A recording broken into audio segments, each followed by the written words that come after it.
9h30 da noite. Opa!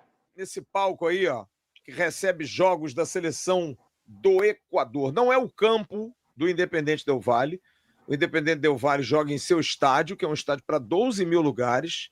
Esse estádio é um estádio muito maior, para quase 40 mil. É o Estádio Olímpico Atahualpa, estádio principal do Equador. O Vasco chegou ontem à noite a Quito, treinou hoje já no campo da LDU, no estádio onde a LDU faz seus jogos e no centro de treinamento também. Vai fazer o mesmo amanhã. E a grande preocupação, sem dúvida, gente, é a questão da altitude. São 2.850 metros de altitude.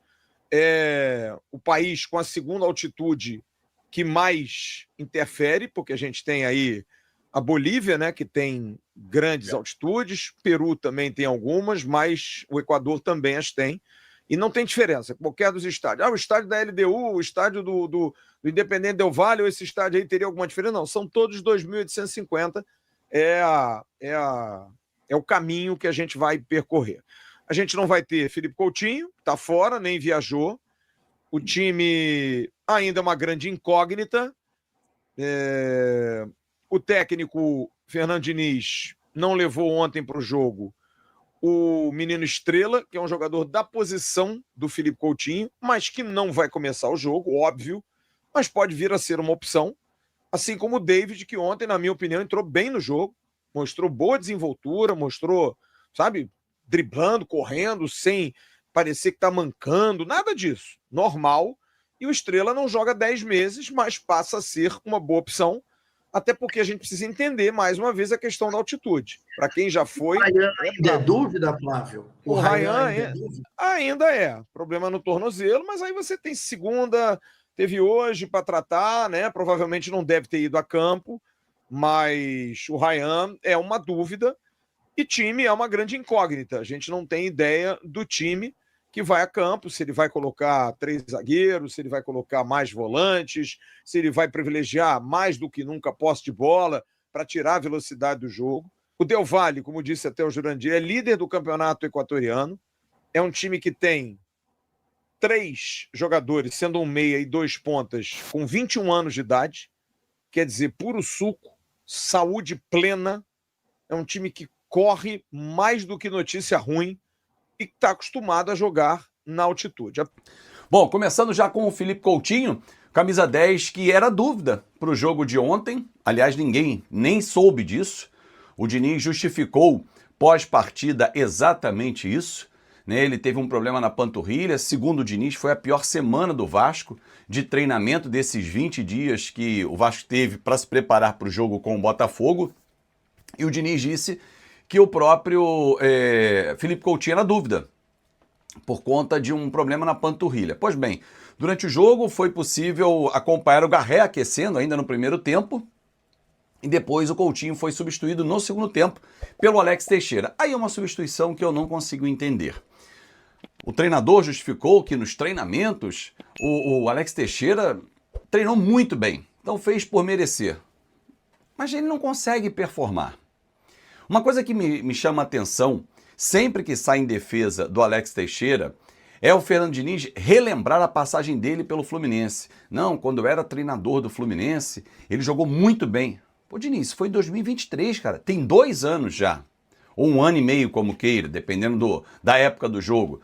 Não é possível que você ainda ache que o Alex Teixeira possa render. Mas detalhe, em 2023, se ele fez esse tal jogo bom ou jogos bons contra você, Diniz, no Fluminense, foram apenas esses.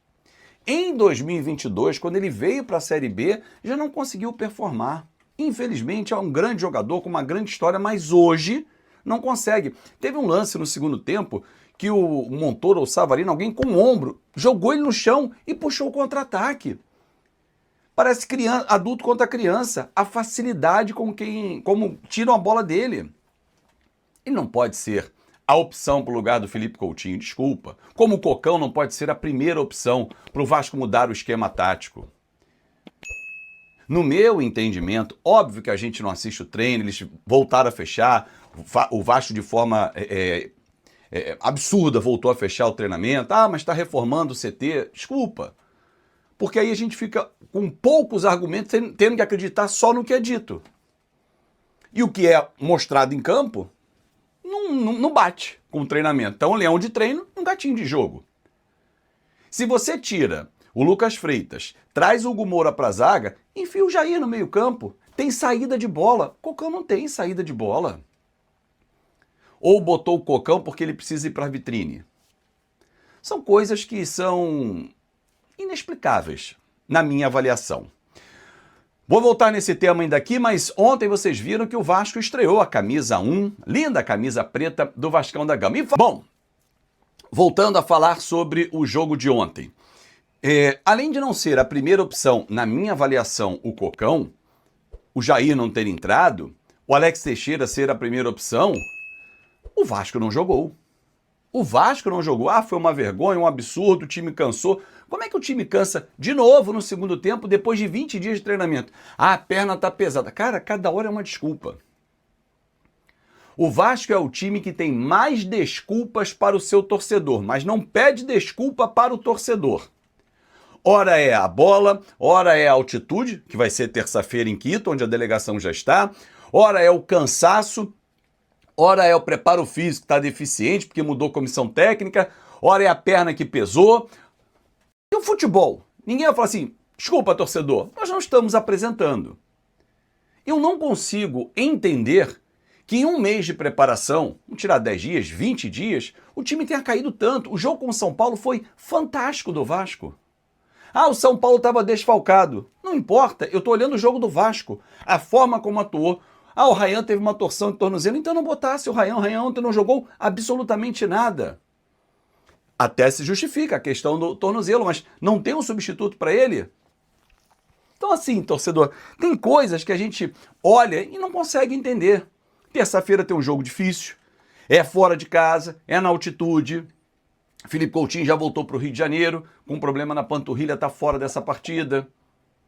Se o Fernando Diniz mantiver o time com 3 atacantes, vamos tomar um passeio. Fecha o Vasco.